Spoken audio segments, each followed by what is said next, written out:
إن الحمد لله نحمده ونستعينه ونستغفره ونعوذ بالله من شرور أنفسنا وسيئات أعمالنا من يهده الله فلا مضل له ومن يضلله فلا هادي له وأشهد أن لا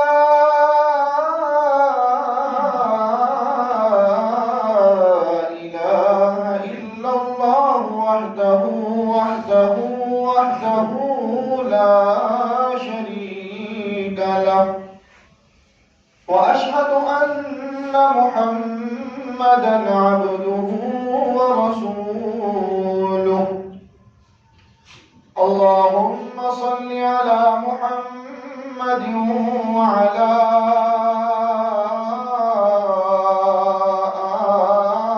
آل محمد كما صليت على إبراهيم وعلى آل إبراهيم إنك حميد مجيد اللهم بارك على محمد وعلى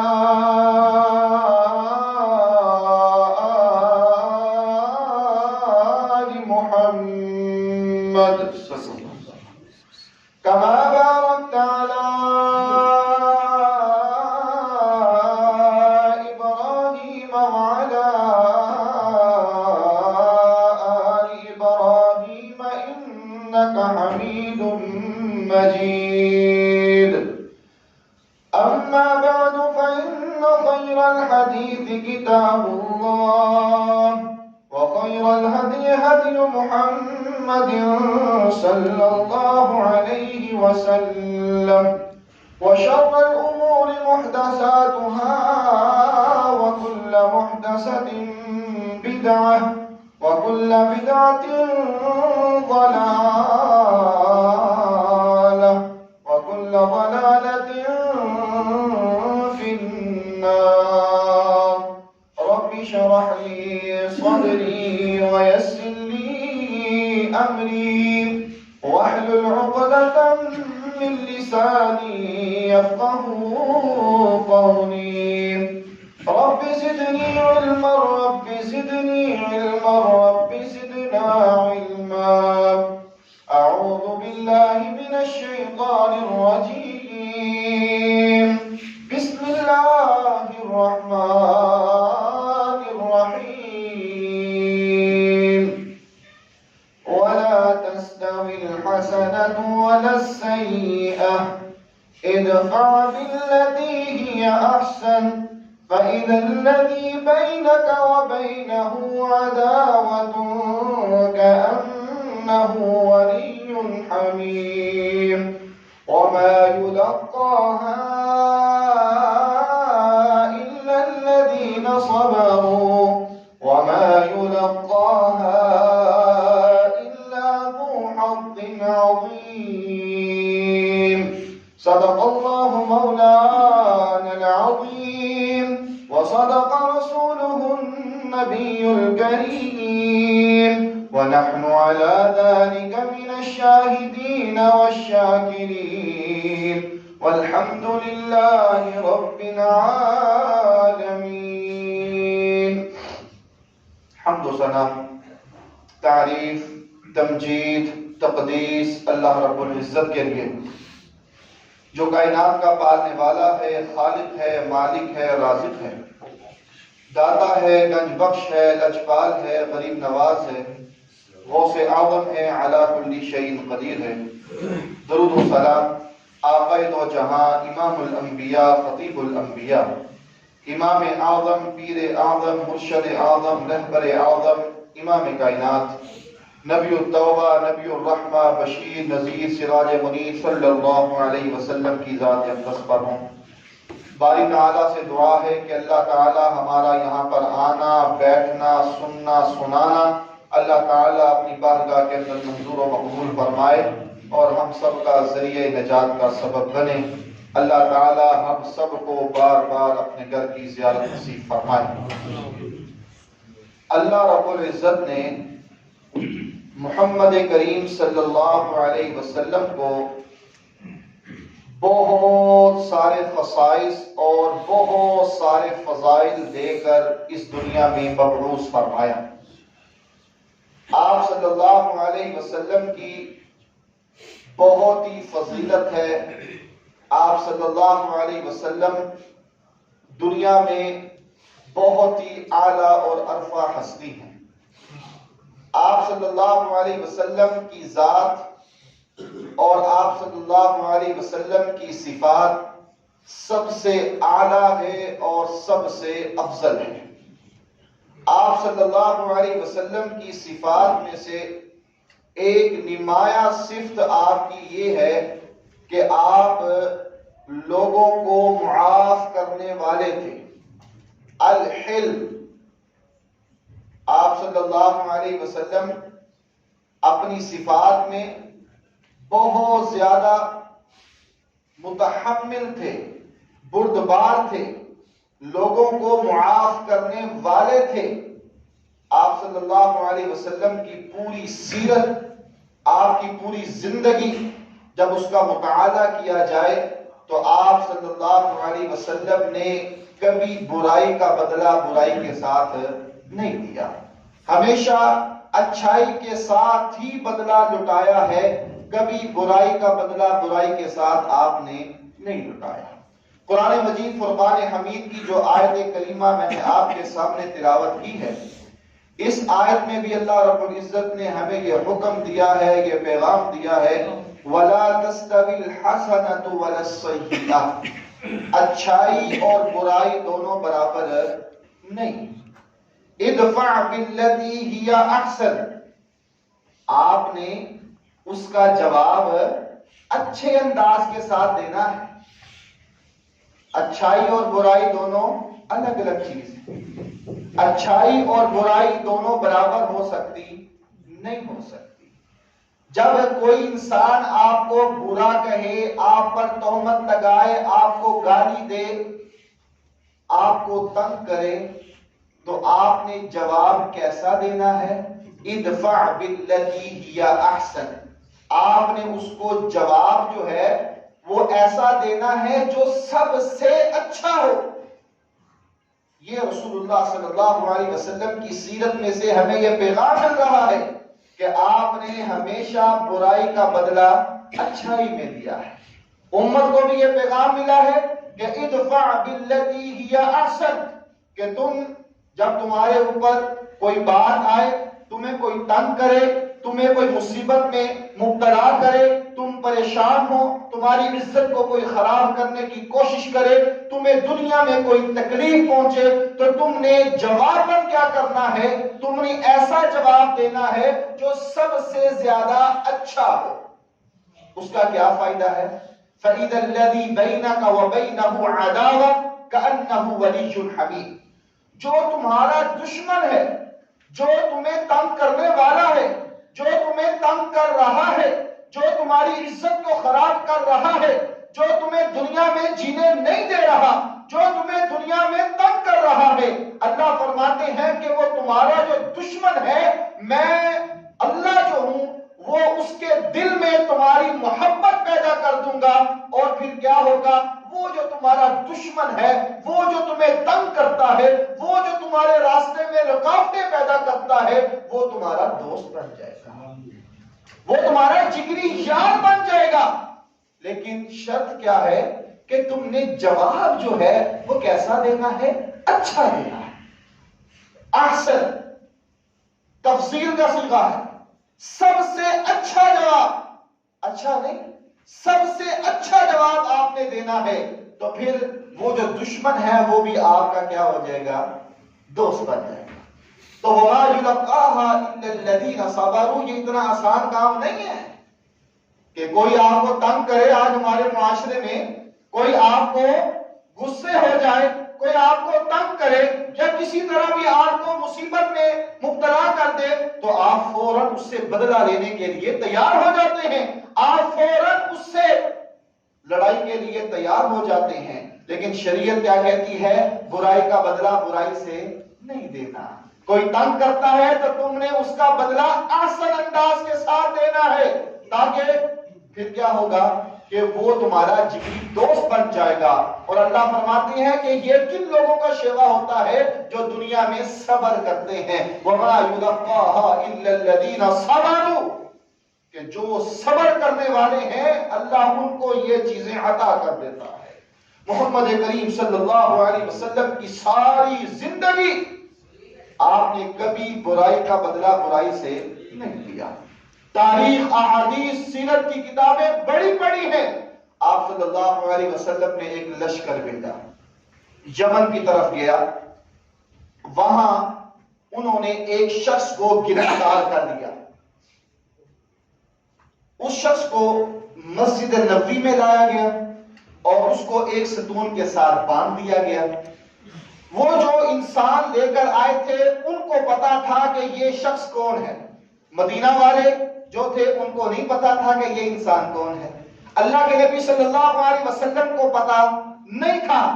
آپ صلی اللہ علیہ وسلم تشریف لائے، کہا یا رسول اللہ صلی اللہ علیہ وسلم یہ ہم اس کو گرفتار کر کے لے کر آئے ہیں اور یہ یمن کا سردار ہے، یمن کا بادشاہ ہے، مسجد نبوی کے ستون کے ساتھ اس کو باندھا ہوا ہے۔ آپ صلی اللہ علیہ وسلم اس کے پاس گئے، کہا تمہارا کیا حال ہے؟ وہ آگے سے غصے سے جواب دینے لگا۔ اس نے کہا کہ 3 باتیں ہیں، باقی تمہاری مرضی۔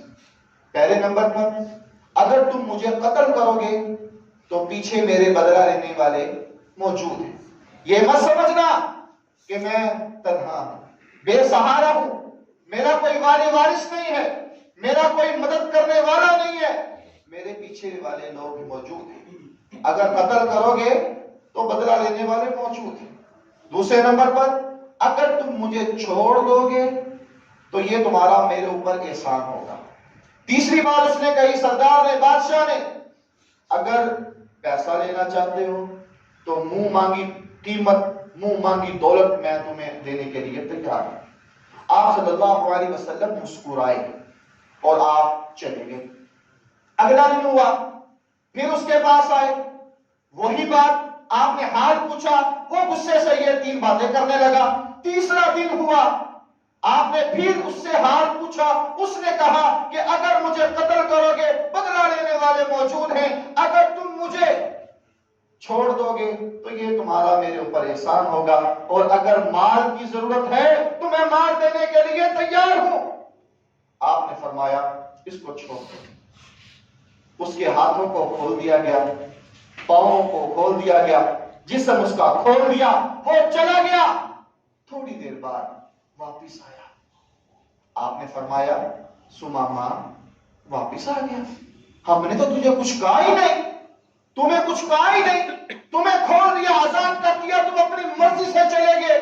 کہا اللہ کے نبی صلی اللہ علیہ وسلم 3 دن میں آپ کے پاس رہا، آپ نے مجھے باندھے رکھا، میں نے آپ سے بڑی اونچی بات کی، میں نے آپ سے بہت اونچی گفتگو کی، لیکن آپ نے غصہ نہیں کیا۔ میں نے آپ کے سامنے 3 شرائط رکھی، آپ ہنستے رہے، آپ مسکراتے رہے، آپ نے برائی کا بدلہ برائی سے نہیں دیا۔ آج یا رسول اللہ صلی اللہ علیہ وسلم آپ نے مجھے چھوڑ تو دیا ہے، میرے جسم کو کھول تو دیا ہے، لیکن میرے اندر جو دل ہے اس کو آپ نے قید کر لیا ہے۔ یا رسول اللہ صلی اللہ علیہ وسلم کلمہ پڑھائیں، مسلمان کر دیں۔ ادفع باللتی ہی احسن، جب آپ نے کوئی جواب دینا ہے تو جواب ایسا ہو جو سب سے اچھا ہو، برائی کا بدلہ برائی سے نہیں۔ کوئی غصے سے بات کر رہا ہے تو آپ مسکرا کر بولے، کوئی بدتمیزی کر رہا ہے تو آپ کا ایسا انداز ہو کہ اگلے کی اصلاح ہو جائے۔ یہ میرے نبی کی سیرت کا پہلو ہے۔ العلم بہت زیادہ معاف کرنے والے تھے۔ سمامہ کہنے لگے یا رسول اللہ صلی اللہ علیہ وسلم میں یمن سے نکلا عمرے کے لیے، ویسے تو میرے ساتھ پروٹوکول ہوتا ہے، میرے ساتھ فوج ہوتی ہے، میں اکیلا تو نہیں نکلتا۔ میں تو احرام کی حالت میں مکہ جا رہا تھا اور راستے میں آپ کے لوگوں نے مجھے پکڑ لیا۔ یا رسول اللہ صلی اللہ علیہ وسلم، میں اب عمرہ کرنے کے لیے چلا جاؤں؟ کہا ٹھیک ہے تم چلے جاؤ۔ طریقہ وغیرہ پوچھا۔ سمامہ جو تھے وہ مکہ چلے گئے، مکہ عمرہ کر رہے ہیں۔ مکہ کے کافر دیکھتے ہیں، او سمامہ تجھے کیا ہوا؟ تو بے دین ہو گیا؟ تو کس طرح عمرہ کر رہا ہے؟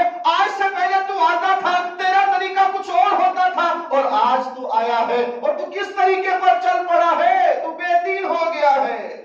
سمامہ کہنے لگے اللہ نے تو مجھے اب ہدایت دی ہے، اللہ نے تو مجھے اب سیدھے راستے پر چلایا ہے۔ سن لو مکہ والو، تم نے محمد صلی اللہ علیہ وسلم کو تنگ کیا، لہذا اب جو یمن سے غلہ آتا ہے وہ سارے کا سارا بند، اب دوبارہ غلہ نہیں آئے گا، بند۔ یمن کی زمین جو تھی وہ کاشتکار تھی، مکہ کی زمین کاشتکار نہیں تھی۔ جو گندم اور غلہ جو تھا وہ یمن سے آیا کرتا تھا۔ اب مکہ والے پریشان، ان کے پاس جو غلہ سامان موجود تھا وہ ختم ہوا۔ اب وہ پریشان کہ اب کیا کیا جائے؟ ہم نے تو سمامہ جو یمن کا سردار بادشاہ ہے اس سے لڑائی مول لے لی، اس نے ہمارا راشن بند کر دیا۔ کفار مکہ نے اللہ کے نبی صلی اللہ علیہ وسلم کو خط لکھا، اے محمد صلی اللہ علیہ وسلم، لڑائی اپنی جگہ، معاملات اپنی جگہ ہے، تو آپ ہمارے خاندان کے، ہمارے قبیلے کے ہیں، ہمارے خاندان کے ہیں۔ وہ سمامہ وہ مسلمان ہو گیا، اس نے ہمارا غلہ بند کر دیا۔ آپ صلی اللہ علیہ وسلم نے جب خط سنا تو آپ نے یہ نہیں کہا کہ او مکہ والو تم نے تو مجھے وہاں سے نکال دیا، تم نے تو مجھے وہاں سے بے عزت کر کے نکالا، لڑائی کر کے نکالا، مجھے وہاں سے ہجرت کرنا پڑی۔ او مکہ والو تم نے میری بیٹیوں کو ستایا، او مکہ والو آج کس منہ سے مجھے خط لکھ رہے ہو؟ تم نے تو میرے بچوں کو، میرے صحابہ کو پریشان کیا۔ آپ نے فرمایا ادفع باللتی ہی احسن، برائی کا بدلہ برائی سے نہیں دیا۔ آپ نے سمامہ کو خط لکھا کہ سمامہ ان کا اناج، ان کا غلہ جو ہے وہ کھول دو۔ نبی صلی اللہ علیہ وسلم کی سیرت کا پہلو یہ ہے کہ آج بھی ہم درگزر کریں، آج ہمارے اوپر مصیبت آئے، پریشانی آئے، کوئی غم آئے، کوئی معاملات ہو، تو ہمیں نبی کی سیرت صلی اللہ علیہ وسلم کو اپنے ذہنوں میں رکھنا چاہیے۔ ترمذی کی روایت ہے، عائشہ صدیقہ رضی اللہ تعالی عنہا سے مروی ہے، آپ نے فرمایا وَلَا يَجْزِئُ السَّيِّئَةَ بِالسَّيِّئَةِ، آپ صلی اللہ علیہ وسلم نے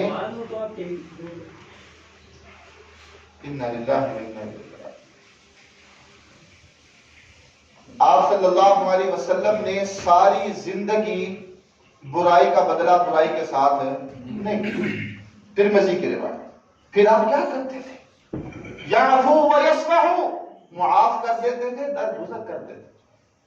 اگر ہم سچی محبت کرنے والے ہیں، آپ سے سچا پیار کرنے والے ہیں، دعویٰ کرنا تو بہت آسان ہے، اصل مقصد تو یہ ہے، اصل معاملہ تو یہ ہے، اصل کامیابی تو یہ ہے کہ ہم اپنے نبی کی سیرت کو اپنائیں، اپنے نبی کی سیرت کو پڑھیں اور اس کے مطابق زندگی بسر کرنے کی کوشش کریں۔ اور آج ہماری زندگیاں ٹس سے مس نہیں ہو رہی، روزمرہ اٹھنا بیٹھنا چلنا پھرنا من مانی کا ہے، اور بس جب دعووں کی بات آئے تو سال میں 1 دن یا 2 دن یا 10 دن بس زبان سے اقرار کر لیا اور عملاً بالکل صفر۔ میرے بھائیو، یہ رسول اللہ صلی اللہ علیہ وسلم سے محبت سچی نہیں ہے۔ آپ سے سچی محبت تبھی ہوگی جب آپ صلی اللہ علیہ وسلم کی سیرت کو اپنایا جائے گا۔ اور آپ صلی اللہ علیہ وسلم کی سیرت کا ایک پہلو یہ ہے کہ برائی کا بدلہ برائی سے نہیں دینا۔ آپ صلی اللہ علیہ وسلم ابو بکر رضی اللہ تعالی عنہ کے ساتھ جا رہے ہیں، راستے میں ایک یہودی سے لڑائی ہو گئی۔ ابو بکر رضی اللہ تعالی عنہ کھڑے ہیں، آپ صلی اللہ علیہ وسلم کھڑے ہیں۔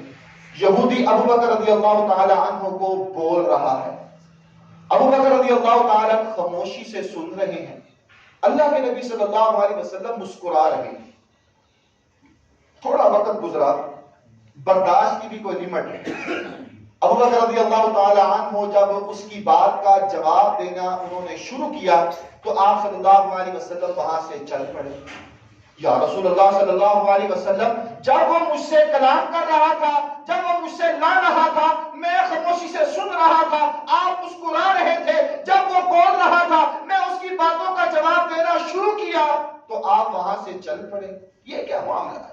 کہا ابو بکر، جب تم خاموش تھے، وہ بول رہا تھا، تب اللہ کے فرشتے اس کو جواب دے رہے تھے، اور جب تم نے بولنا شروع کیا تو میں محمد صلی اللہ علیہ وسلم وَلَا يَجْزِئُ السَّيِّئَةَ بِالسَّيِّئَةِ، برائی کا بدلہ برائی سے دینے والا نہیں ہوں۔ میری صفت میں یہ بات شامل ہے کہ برائی کا بدلہ برائی کے ساتھ نہیں دیا جائے گا۔ رسول اللہ صلی اللہ علیہ وسلم کی سیرت پڑھ کر دیکھیں، وہ طائف کا میدان، وہ کیسا میدان جب تنے تنہا محمد کریم صلی اللہ علیہ وسلم کے احد کی لڑائی ہوئی، احد کا معرکہ ہوا، اللہ کے نبی صلی اللہ علیہ وسلم زخمی ہوئے، شدید زخمی، مسلمانوں نے وہ لڑائی جیت لی۔ واپسی پر اللہ کے نبی صلی اللہ علیہ وسلم شدید زخمی ہیں۔ کیفیت کیا تھی کہ آپ صلی اللہ علیہ وسلم کے سامنے کے جو دو دانت ہیں وہ ٹوٹ گئے، کسی ظالم نے پتھر مارا، وہ پتھر آپ کے دانت مبارک پر لگا اور دونوں دانت آپ کے گر گئے۔ لازمی بات آپ کے ہونٹ بھی زخمی ہوئے ہوں گے۔ اس وقت آپ نے لوہے کی ٹوپی پہنی ہوئی تھی، ظالم نے وار کیا اور وہ جو ٹوپی کا کڑا ہوتا ہے وہ آپ کے سر کے اندر کھب گیا۔ صحابہ نے مشکل سے اس کو نکالا، آپ صلی اللہ علیہ وسلم کے سر مبارک سے خون کے فوارے نکلنا شروع ہوئے۔ مسلمان لڑائی جیتے، احد سے لڑائی کے بعد واپس آ رہے ہیں۔ آپ کی بیوی اما جان سیدہ عائشہ صدیقہ رضی اللہ تعالی عنہا نے جب آپ کو دیکھا، کہا یا رسول اللہ صلی اللہ علیہ وسلم، آج کا دن جو ہے وہ آپ کے لیے بہت سخت دن ہے۔ آج میں آپ کو دیکھ رہی ہوں، آپ اتنے زخمی ہیں اور آج کا دن معلوم ہوتا ہے کہ آپ کے لیے بہت سخت ہے۔ آپ فرمانے لگے عائشہ، نہیں، آج کا دن کچھ بھی نہیں ہے، آج کا دن کچھ نہیں ہے۔ وہ دن جب میں مکہ سے نکلا، وہ دن جب میں اپنے غلام کے ساتھ نکلا، وہ دن جب میں زید بن حارثہ کے ساتھ نکلا، وہ دن جب میرا ساتھ دینے والا کوئی نہیں تھا۔ عائشہ، وہ دن جب میں مکہ سے نکلا طائف پہنچا، وہ دن جب میری بات کو سننے والا کوئی نہیں تھا، وہ دن جب میں مکہ سے نکلا طائف پہنچا، میں نے توحید کی دعوت دی، میں نے رب کی دعوت دی، میں نے اللہ کی طرف لوگوں کو بلایا، کوئی میری بات کو ماننے والا نہیں تھا۔ میں نے لوگوں کو واعظ کی، میں نے نصیحت کی، لیکن طائف کی وادی میں وہ دن بھی میں نے دیکھا جب لوگوں نے، سرداروں نے، بادشاہوں نے اوباش لڑکوں کو میرے پیچھے لگا دیا۔ وہ دن بھی میں نے دیکھا کہ میں محمد آگے جا رہا ہوں، پیچھے سے لوگ آوازیں کس رہے ہیں، میں محمد صلی اللہ علیہ وسلم آگے جا رہا ہوں، پیچھے سے لوگ پتھر مار رہے ہیں، میرے جسم سے خون نکلنے لگ پڑا، میں لہو لہان ہو گیا، میرے بوٹ مبارک خون سے بھر گئے، میں بے ہوش ہو کر زمین پر گر گیا۔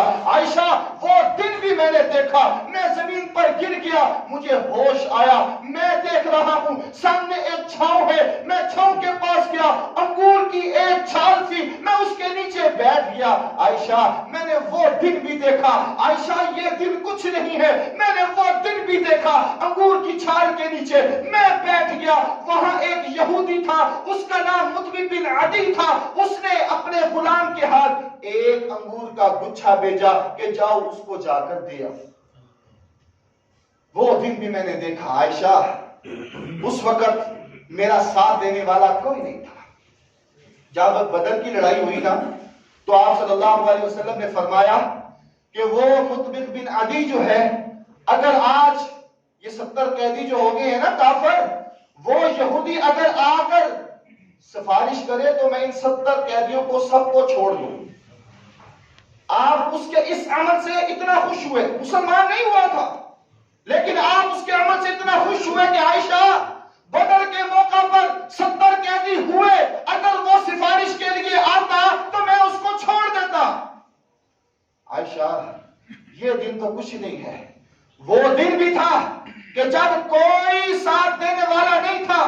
میں نے طائف کی وادیوں میں یا ایھا الناس قولوا لا الہ الا اللہ، ایک اللہ کی عبادت کرو، ایک اللہ کی عبادت کرو، ایک اللہ کے سامنے سجدہ کرو، ایک اللہ کو رب مانو، ایک اللہ سے رزق مانو، ایک اللہ کو اپنا داتا مانو، ایک اللہ کو اپنا رب تسلیم کرو. جب میں نے یہ باتیں کی انہوں نے میرے اوپر وار کیا، میں بے ہوش ہو گیا. آسمان سے فرشتے آئے، آسمان سے فرشتے آئے، بارش کے آئے، ہواؤں کے آئے. کسی نے کہا کہ ہم پہاڑوں کو الٹ دیں، کسی نے کہا کہ ہم ایسی ہوا دیں کہ یہ سب مر جائیں، کسی نے کہا ہم ایسی بارش برسائیں کہ یہ ختم ہو جائے. آپ نے کیا فرمایا؟ نہ، ادفع باللتی ہی احسن، برائی کا بدلہ آپ نے برائی سے نہیں دیا. میرے نبی کی یہ سیرت تھی، میرے نبی کا یہ اخلاق تھا، میرے نبی کا یہ کردار تھا، میرے نبی کا یہ بول تھا، میرے نبی کی یہ محنت تھی. آپ نے اس وقت یہ بات کہی جب کوئی ساتھ دینے والا نہیں تھا. آپ نے کیا کہا؟ اللہم اہد قوم فانہم لا یعلمون، یا اللہ یہ ان کو ہدایت دے. اس وقت آپ نے کیا دعا دی کہ میرے اللہ ان کو ہدایت دے، ان کو معلوم نہیں ہے، یہ جانتے نہیں ہیں. ادفع باللتی ہی احسن. آپ پریشان ہوئے، آپ زخمی ہوئے، آپ کو مارا گیا، آپ کو تکلیف دی گئی، آپ کو پریشان کیا گیا، لیکن آپ نے برائی کا بدلہ برائی سے نہیں دیا. آج ضرورت اس بات کی ہے کہ ہم نبی کی سیرت کو اپنائیں. عملاً منہ سے اقرار کرنا بس آسان ہے، لیکن نبی کی سیرت کو اپنانا، اس کے مطابق زندگی بسر کرنا، یہ اصل میں کامیابی ہے. تاریخ بڑی پڑی ہے. اللہ کے نبی صلی اللہ علیہ وسلم خیبر جب فتح ہوا، ایک عورت نے آپ کی دعوت کی، آپ دعوت کھانے گئے. آپ صلی اللہ علیہ وسلم کو دستی کا گوشت سب سے زیادہ پسند تھا، آپ بڑا خوش ہو کے کھاتے تھے. اس عورت کو پتا تھا کہ آپ یہ دستی کا گوشت کھاتے ہیں. اس عورت نے دستی کے گوشت کے اوپر زہر لگایا اور آپ صلی اللہ علیہ وسلم کے سامنے پیش کر دیا. آپ صلی اللہ علیہ وسلم کے سامنے آیا، آپ نے ایک لقمہ کھایا تو وہ گوشت جو تھا وہ اللہ کے حکم سے بول پڑا. گوشت جو تھا وہ بول پڑا، اے محمد صلی اللہ علیہ وسلم اس میں زہر ہے، اس کو مت کھائیں، اس میں زہر ہے. ایک لقمہ کھایا، آپ نے وہ کھانا چھوڑ دیا. چاہتے اس عورت کو پکڑ لیتے، چاہتے تو اس عورت کو قید کرتے، چاہتے تو اس عورت کو ختم کروا سکتے تھے، چاہتے تو اس عورت کو قتل کروا سکتے تھے. آپ نے برائی کا بدلہ برائی سے نہیں دیا. عائشہ رضی اللہ تعالی عنہا فرماتی ہیں کہ اللہ کے نبی صلی اللہ علیہ وسلم شہادت کی موت سے فوت ہوئے ہیں. اس دنیا سے شہادت کی موت سے آپ رخصت ہوئے ہیں. وہ اسی وجہ سے کہ آپ نے فرمایا، جب آپ کے آخری ایام تھے تو آپ فرمایا کرتے تھے، عائشہ وہ اس ایک لقمے کی وجہ سے مجھے ایسے محسوس ہوتا ہے کہ جیسے میرے جسم کے اندر انگڑیاں جو ہیں وہ کٹ رہی ہیں. اس زہر کا اثر اتنا تھا کہ موت کے وقت چند دن پہلے آپ نے یہ فرمایا کہ مجھے ایسا محسوس ہوتا ہے کہ جیسے میرے جسم سے انگڑیاں جو ہیں وہ جدا ہو رہی ہیں. لیکن آپ بدلہ نہیں لیا. آپ صلی اللہ علیہ وسلم کے ساتھ ایک اور ساتھی تھا جس کا نام بشر بن برا تھا. اس نے دعوت کے موقع پر گوشت زیادہ کھا لیا. وہ اس زہر کی وجہ سے وہ انسان شہید ہو گیا. اللہ کے نبی صلی اللہ علیہ وسلم نے اس انسان کے قصاص کے بدلے میں یہ حکم جاری فرمایا تھا کہ اس عورت کو قتل کیا جائے، اس کو مار دیا، لیکن آپ نے اپنی ذات کا بدلہ نہیں لیا۔ وہ شہید ہوا تو پھر آپ نے حکم دیا کہ اس کو قصاص کے بدلے میں مار دو، یا دیت پیش کرے یا مار دو۔ رسول اللہ صلی اللہ علیہ وسلم کی سیرت سے ہمیں یہ معلوم ہوتا ہے وَلَا تَسْتَوِي الْحَسَنَةُ وَلَا السَّيِّئَةُ ادْفَعْ بِالَّتِي هِيَ أَحْسَنُ فَإِذَا الَّذِي بَيْنَكَ وَبَيْنَهُ عَدَاوَةٌ كَأَنَّهُ وَلِيٌّ حَمِيمٌ وَمَا يُلَقَّاهَا إِلَّا الَّذِينَ صَبَرُوا وَمَا يُلَقَّاهَا إِلَّا ذُو حَظٍّ عَظِيمٍ۔ آج ضرورت اس بات کی ہے کہ ہم اپنے اندر تبدیلی لائیں۔ آج ضرورت اس بات کی ہے کہ ہم اپنے اندر وہ چیز پیدا کریں جو میرے نبی چاہتے تھے۔ آج ہم اپنے اندر وہ چیز پیدا کریں جو میرے نبی کا مشن تھا، پھر ہماری کامیابی ہے۔ اللہ کے نبی صلی اللہ علیہ وسلم پر جادو ہوا، معروف روایت ہے، آپ پر جادو ہوا، آپ کی طبیعت خراب رہنے لگی، میرے اللہ نے بتلایا کہ وہ فلاں کنواں ہے، اس کے اندر کنگھی کے اندر بالوں کو لپیٹ کر آپ پر آگ سے جادو کیا گیا ہے۔ آپ اس مقام پر پہنچے اور وہاں سے آپ نے کنگھی کو نکالا اور بالوں کو کھولا، اللہ نے آپ کو مکمل شفا یاب کیا۔ جس نے جادو کیا تھا اس کا نام کیا تھا؟ لبید بن عاصم۔ اس نے اپنی دونوں بیٹیوں کے ساتھ مل کر آپ پر جادو کیا، لیکن آپ نے بدلہ نہیں لیا۔ میرے اللہ نے بتلا دیا لیکن آپ نے بدلہ نہیں دیا، کیونکہ میرے نبی کی صفت تھی وَلَا يَجْزِئُ السَّيِّئَةَ بِالسَّيِّئَةِ کہ نبی صلی اللہ علیہ وسلم برائی کا بدلہ برائی کے ساتھ نہیں دیا، ہمیشہ اچھائی کے ساتھ بدلہ دیا۔ وہ روایت، وہ بات جو سب نے سنی ہے اور معروف ہے، مشہور ہے، عبداللہ بن ابی، کون نہیں جانتا، منافق، بلکہ منافقوں کا سردار۔ جب آپ مکہ سے ہجرت کر کے آئے نا تو وہ مدینہ میں سارے مدینہ والے اس کو اپنا سردار بنانے کے لیے تیار تھے۔ آپ صلی اللہ علیہ وسلم مکہ سے جب مدینہ آئے تو وہاں پر مسلمان زیادہ ہو گئے، تو سب نے اس کو چھوڑ کر اللہ کے نبی صلی اللہ علیہ وسلم کے ہاتھ میں بیعت کر لی۔ اب وہ بے ایمان منافق جو تھا وہ اندر اندر گھٹتا جا رہا تھا، وہ بدلے کی وجہ سے پلاننگ کرنے لگا، اس نے اوپر سے کلمہ پڑھ لیا۔ ایک موقع پر اللہ کے نبی صلی اللہ علیہ وسلم اپنی سواری پر سوار ہو کر جا رہے تھے۔ یہ انسان عبداللہ بن ابی اپنے ساتھیوں کے ساتھ بیٹھا ہوا تھا، آپ سواری سے گزر رہے تھے بیٹھے ہوئے، تو وہ سواری جو تھی وہ گدھا تھی، حمار، اس وقت آپ کی سواری کیا تھی؟ گدھا تھی، تو وہ اس مٹی اڑی اور وہ اس کے منہ پر گئی تو اس نے آپ صلی اللہ علیہ وسلم کی شان میں توہین کی، گستاخی کی۔ بیٹے کو پتا چلا، بیٹا مسلمان تھا، بیٹے کا نام بھی عبداللہ تھا، عبداللہ بن ابی منافقوں کا سردار، اور اس کے بیٹے کا نام عبداللہ، اور عبداللہ مسلمان تھا۔ اس کو پتا چلا کہ اس نے اللہ کے نبی صلی اللہ علیہ وسلم سے بدتمیزی کی ہے، گستاخی کی ہے، آ کر کہنے لگے کہ یا رسول اللہ صلی اللہ علیہ وسلم اگر آپ حکم دیں تو میں اپنے باپ کو مار دوں، ختم کر دوں۔ آپ نے فرمایا نہیں۔ دوسرا موقع آیا، اللہ کے نبی صلی اللہ علیہ وسلم نے ایک لشکر بھیجا، قافلہ بھیجا، تو وہاں انصار اور مہاجر دونوں موجود تھے۔ انصار اور مہاجر کی آپس میں لڑائی ہوئی۔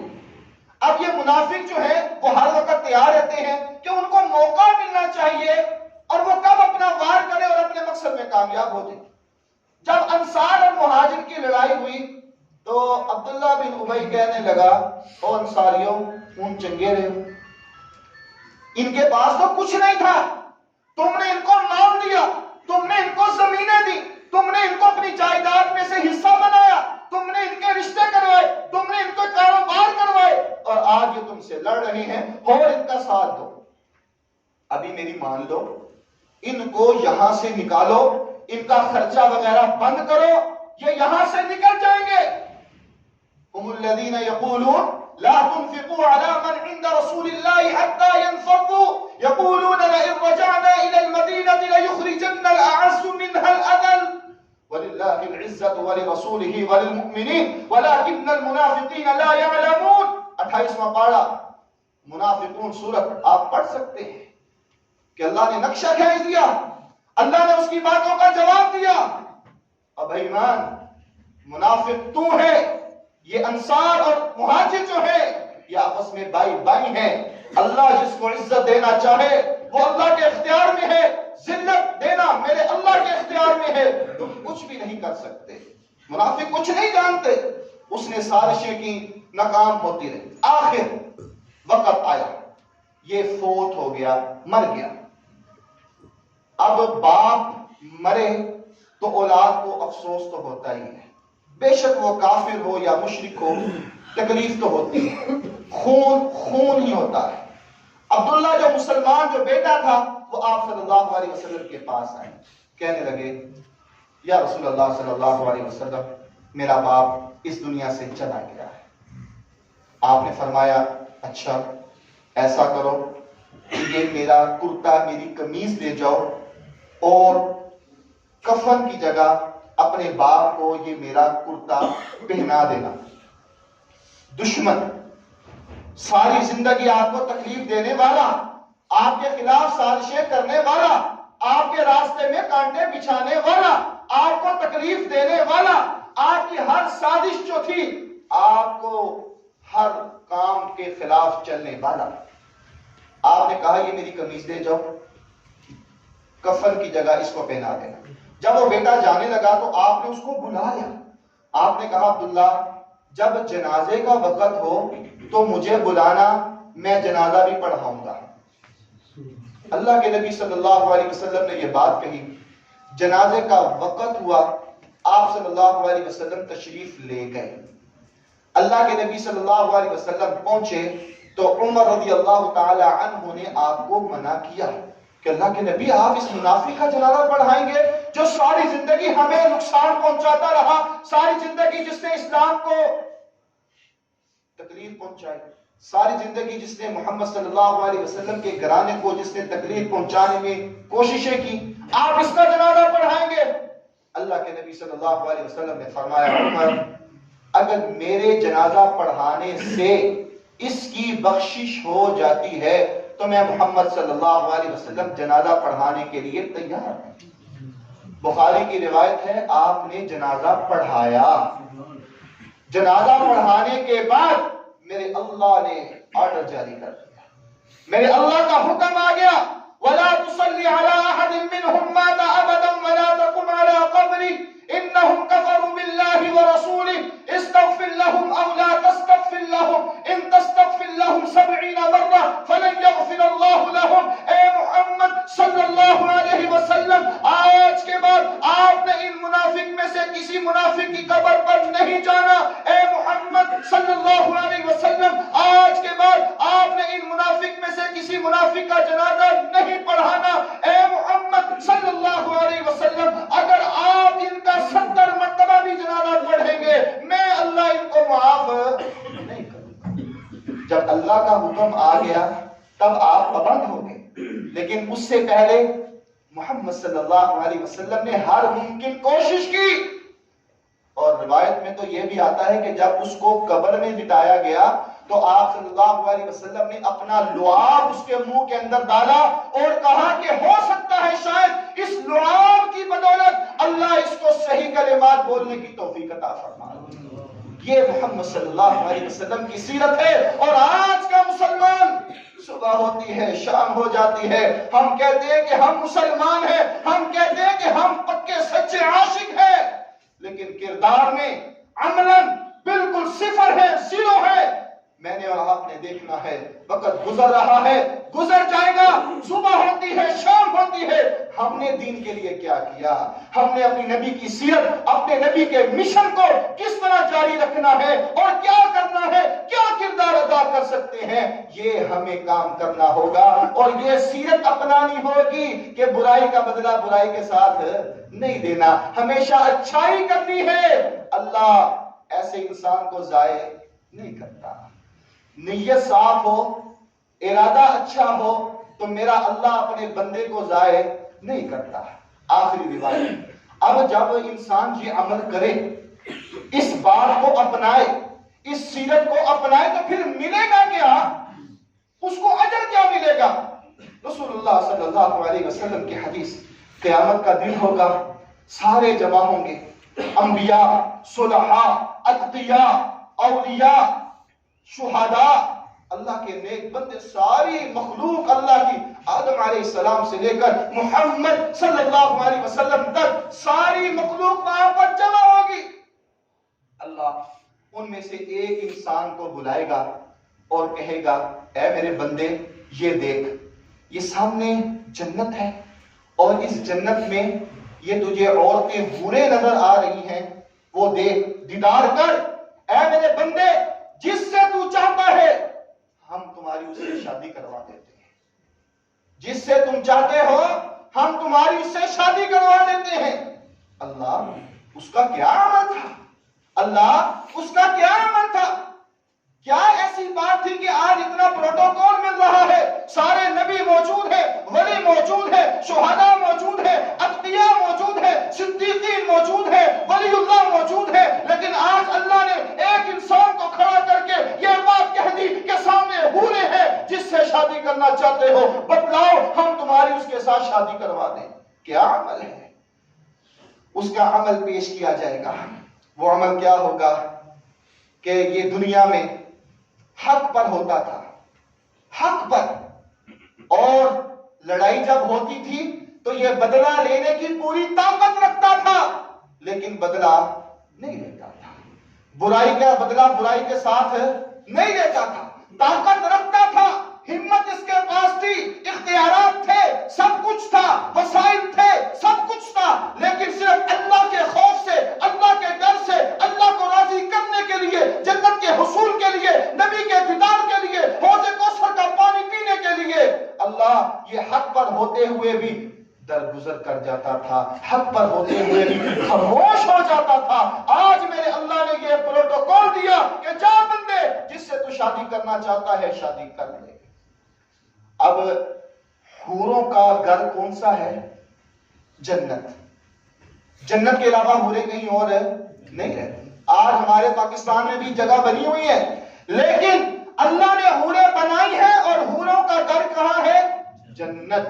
تو لازمی بات ہے کہ انسان آٹومیٹک جنت میں جائے گا. وہ انسان جنت میں جائے گا جس کو اللہ یہ کہیں گے کہ یہ حور کے ساتھ شادی کر لے. تو جب شادی ہوگی تو آٹومیٹک وہ انسان جنت میں جائے گا. تو آج کا پیغام صرف اتنا ہے کہ برائی کا بدلہ برائی سے نہیں دینا، اپنے نبی سے سچی محبت کرنی ہے، پیار کرنا ہے. اور ہمارے نبی کی سیرت میں سے ایک نمایاں صفت یہ تھی کہ آپ بہت زیادہ معاف کرنے والے تھے. آج ہمیں اپنی نبی کی سنت کو زندہ کرنا چاہیے. حق پر ہو، بدلہ لے سکتے ہو، لیکن مقصد دل میں اگر یہ ہونا کہ میں اللہ کی رضا کے لیے معاف کر دیا، تو انشاءاللہ اللہ اس کی نیکی کو ضائع نہیں کر سکے.